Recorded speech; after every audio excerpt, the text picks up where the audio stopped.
Hola, mi nombre es Joao y hoy vamos a hablar de los niveles de tensión o voltaje, específicamente en el mundo de los computadores. Este video está realizado para la materia de Hardware 1, perteneciente al último semestre de la carrera de Informática en la Universidad Mayor de San Andrés, materia impartida por el licenciado Reinaldo Ceballos Daza.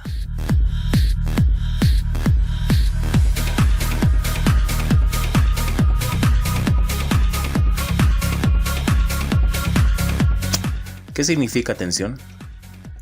Bueno, podría explicarlo con fórmulas y palabras complicadas, pero vamos a hacerlo de manera sencilla con la siguiente ilustración.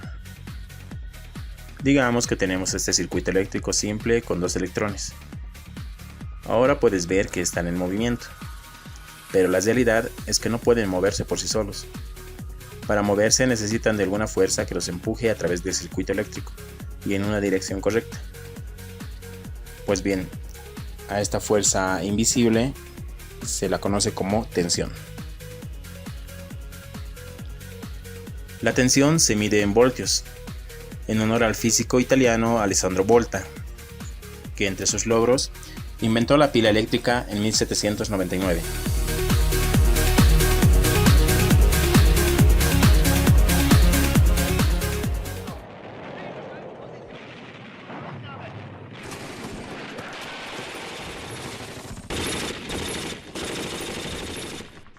En el transcurso de la Segunda Guerra Mundial, hubo un gran avance tecnológico gracias al deseo que tenían los bandos del eje por un lado y los aliados por el otro de ganar la guerra.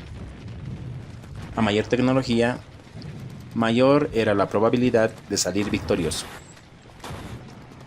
Uno de los resultados del conflicto fueron la creación de diversos modelos de máquinas llamadas computadores, que establecieron los inicios de la informática. Por ejemplo, la máquina ENIAC, que llegó a ser la primera máquina programable de la historia. La bomba de Alan Turing, que mecanizó la manera de descifrar los mensajes encriptados por la máquina alemana Enigma. Es decir, Enigma creaba mensajes con códigos secretos que solo los alemanes entendían y utilizaban para enviar las coordenadas geográficas que iban a atacar. La IBM 360-75, que se utilizó en el centro de operaciones en la Tierra de la NASA y que fue encargado de monitorear todo el proceso para que el hombre llegara a la Luna. La Macintosh 128K, que fue la primera computadora personal económicamente accesible de la historia. Y podríamos mencionar otras más. En estos ejemplos, lo más importante es notar las mejoras que existieron, y esas mejoras incluyen los niveles de tensión requeridos para un ordenador.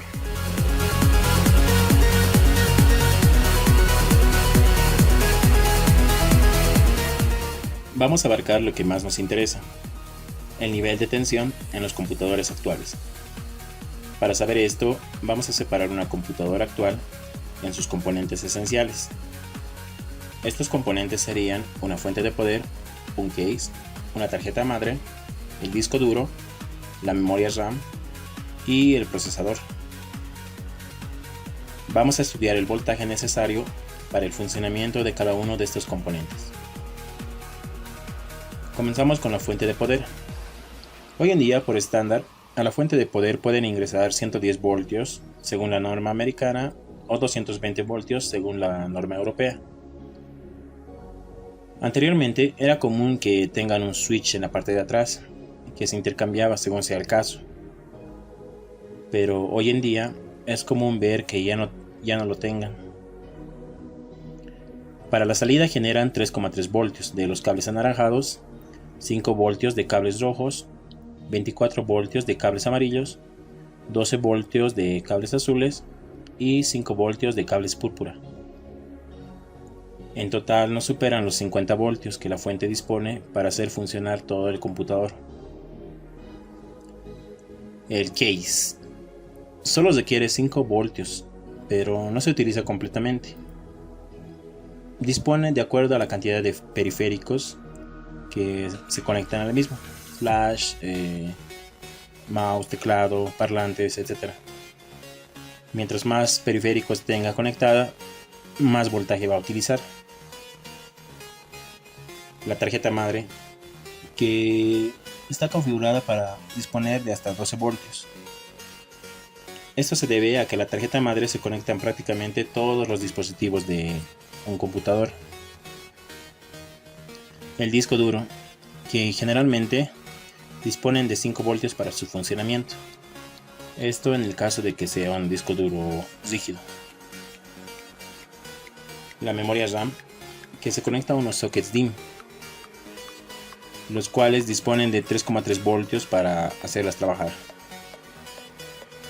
El procesador, que dependiendo del modelo, generación, las circunstancias del funcionamiento, puede variar en cuanto a la cantidad de voltaje que requiere, pero hoy en día está configurado para que llegue hasta los 12 voltios.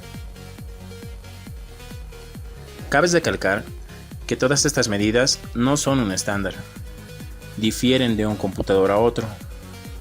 Por ejemplo, no se puede disponer lo mismo en una computadora básica que en una gamer que tenga luces RGB, tarjeta de video, RAM con disipador, un sistema de enfriamiento, etc.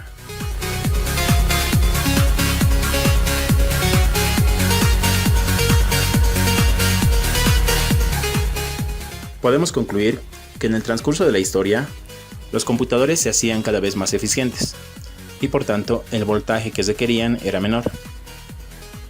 Por dar un ejemplo, la máquina ENIAC contenía un total de 17.468 tubos de vacío, 7.200 diodos de cristal, 70.000 resistencias, 10.000 condensadores y muchos otros componentes más. Ahora, un solo tubo de vacío requería un poco más de 100 voltios para funcionar.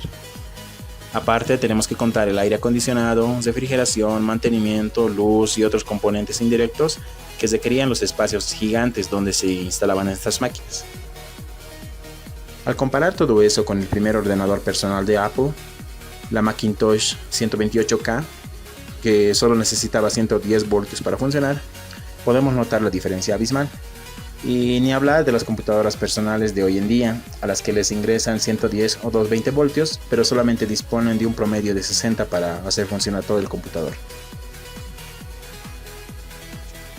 La principal recomendación que les daría es que averigüen que la fuente de poder que vayan a incluir en su computadora pueda alimentar y disponer de todo el voltaje necesario para hacer funcionar los demás componentes. Por ejemplo, si una fuente solo puede disponer de 50 voltios, cuando todo el equipo necesita 60, es probable que la computadora tenga fallas y la fuente termine quemándose. De hecho, es preferible y recomendable que les sobre voltaje disponible a la fuente, para así en un futuro, si es que ustedes quisieran, incluir nuevos componentes a su computadora y no puedan tener ningún problema.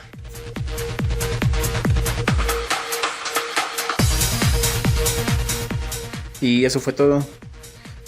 Espero que les haya gustado, les haya interesado, pero lo más importante, que hayan aprendido.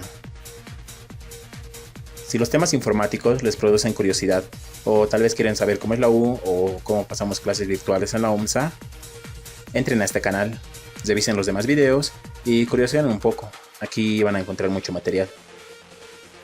No olvides darle like a este video, suscribirte y activar las notificaciones para saber cuándo subimos nuevos videos. Nos vemos.